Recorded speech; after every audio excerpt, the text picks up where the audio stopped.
बिस्मिल्लाहिर्रहमानिर्रहीम अस्सलाम वालेकुम welcome to my channel. Hope कि आप सब ठीक होंगे। बहुत सारा दुआ आपके लिए और आपकी फैमिली के लिए। अल्लाह पाक आपको हमेशा खुश रखे, सेहत और सलामती के साथ रहे। मैं हूं रियाना और आप देख रहे हैं मेरे यूट्यूब चैनल।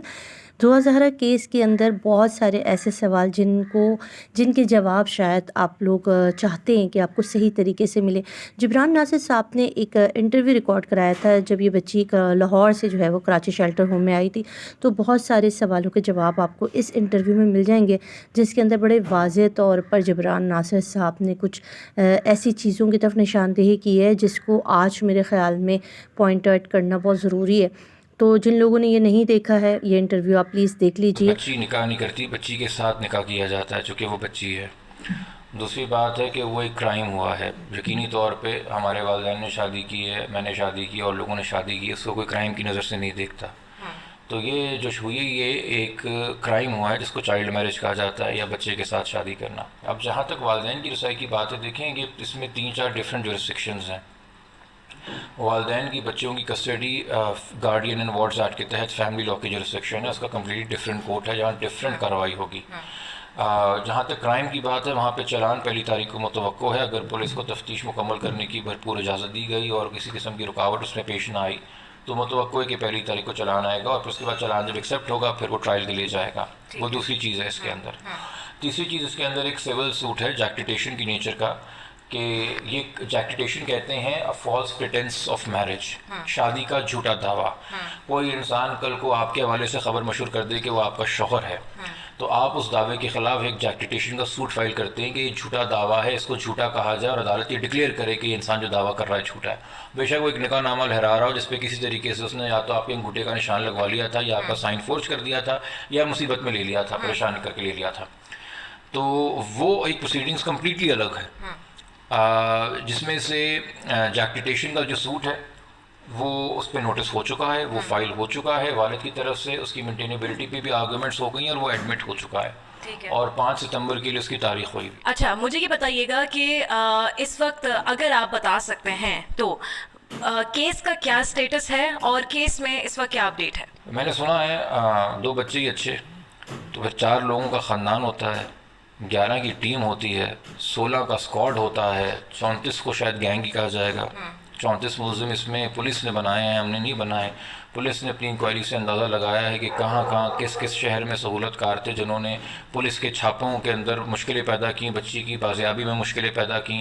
कोर्ट के ऑर्डर थे बच्ची को रिकवर करने के लिए, मगर ये उनको छत देते रहे, शेल्टर देते रहे, ऑब्स्ट्रक्शन की इन्होंने जस्टिस की राह में। तो उस हवाले से यकीनी तौर पे ये इन कॉन्सर्ट ये सारे ऐड कर रहे थे। इसमें जो एक मोस्ट अनफॉर्चुनेट बात है कि नॉर्मल मेडिकल के साथ डीएनए कलेक्ट करना बहुत ज़रूरी होता है, मगर अदालत ये और सुपीरियर अदालतें सुप्रीम कोर्ट कह के थक गई है कि ऑप्टिमल टाइम में करना चाहिए। बच्ची 10 दिन से ज़ायद इस वक्त हुकूमती तहवील में है, तो कोई किसी भी केस में जहाँ पे ऐसा हो डीएनए से एविडेंस हासिल करना ऑफ कोर्स मुश्किल होगा। और अगर इस दरख्वास्त के ऊपर कोई फ़ैसला नहीं होता तो हमारा उस पर एक व्यू होगा कि एक तरीके से इन्वेस्टिगेशन को डायरेक्ट किया गया है कि आप यहाँ मत देखें, आप वहाँ देखें। जिस तरह आपने कहा कि बच्ची इस वक्त हुकूमती तहवील में है और ये अच्छी तरह से बहुत से लोग जानते हैं, आप भी जानते होंगे कि हुकूमती इदारों को हमेशा तनकीद का निशाना बनाया जाता है कि चाहे वो एजुकेशन के इदारे हों या हेल्थ के इदारे हों, वहाँ की जो फैसिलिटीज़ होती है वो मौजूद नहीं होती। तो बच्ची इस वक्त चाइल्ड प्रोटेक्शन ब्यूरो के पास है, तो क्या आप क्या जानते हैं कि वो किस हालत में है, कैसी सिचुएशन में उसको रखा हुआ है? Is she all right? देखिए, ये तो यकीनी तौर के ऊपर आपका एक बहुत मुनासिब सवाल है, बिकॉज़ वो काशाना अतफ़ाल हों या दारुल अमान हो या इस तरह के और दीगर इदारे हों, इनके बारे में या इनके तरह के इदारों के प्राइवेट सेक्टर के हों, पब्लिक सेक्टर के हों, बहुत ज़्यादा शिकायतें आई हैं चाइल्ड अब्यूज़ की, प्रोस्टिट्यूशन की और बाकी कंप्लेंट्स की और क्रिमिनल लोगों का आना और अंदर जाना। जो एक अच्छी बात है, देर से ही सही मगर कोई चीज़ हुई। एक पायलट प्रोजेक्ट, और आपको पता है पायलट प्रोजेक्ट मॉडल प्रोजेक्ट्स होते हैं।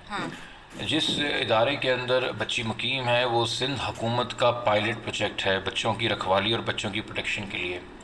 जो बेहतरीन सबसे ज़्यादा हुकूमत इकदाम कर सकती है, सहूलियात मुहैया कर सकती है पूरे सूबे में, और जो सबसे ज़्यादा बेहतरीन ट्रेनिंग कर सकती है अमले की पूरे सूबे में, بچوں کی حفاظت کے لیے وہ اس سینٹر کے عملے کی اور وہ اس سینٹر کی فیسیلیٹیز میں شامل ہے. مجھے یہ بتائیے گا جبران کہ ابھی حال ہی میں ہم نے یہ بھی ہوتے ہوئے دیکھا کہ جب بچی پیش ہوئی عدالت میں تو جو تفتیشی افسر تھے انہوں نے صحافیوں کے اوپر بندوق تانی تھی. تو آپ کو مطلب یہ کوئی طریقہ ہے جرنلسٹ سے پیش آنے کا؟ کیا یہ صحیح تھا کرنا؟ دیکھیے، اگر میرے اطراف میں صرف صحافی ہیں اور وہ کچھ چیز کور کرنا چاہ رہے ہیں یا سوال کرنا چاہ رہے ہیں اور مجھے بالکل اس میں ہاتھ میں کلیئرٹی ہے کہ یہ صحافی ہیں، تو کسی بھی صورت کے اندر even in situation of war when bombs are being dropped, ٹینکوں کی لڑائی ہو رہی ہوتی ہے، ایریل بمبارڈمنٹ ہو رہی ہوتی ہے، تو ڈیزگنیٹڈ ایریاز مارک کیے جاتے ہیں کہ یہاں پریس موجود ہے. انفارچونیٹلی جتنا ہمارے کوریڈورز میں، ہال ویز میں، ہائی کورٹ میں ڈسپلن رہتا ہے، کورٹ کا سٹاف انشور کرتا ہے، عوام کی چہل پہل کی وجہ سے اور رش کی وجہ سے سٹی کورٹس کے اندر یہ ممکن نہیں ہو پاتا. جس قسم کی شدید ڈائریکشنز تھیں، اسٹرکٹ ڈائریکشنز تھیں آئیو کو بچی کی سیکیورٹی کے حوالے سے، اگر میں ان کے تناظر میں سوچوں تو ان کو یہ خدشہ ہے کہ اس رش کا کوئی بھی فائدہ اٹھا سکتا ہے، تو اس لیے مجھے دور کرنا ہے.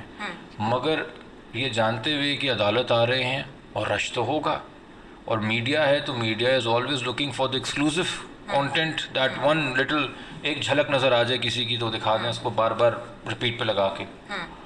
تو N I O should have come prepared accordingly. یا زیادہ مین پاور ہوتی، یا زیادہ لوگ ہوتے، یا ایک دائرہ بچی کے ارد گرد بناتے، بہتر چیزیں ہو سکتی تھیں.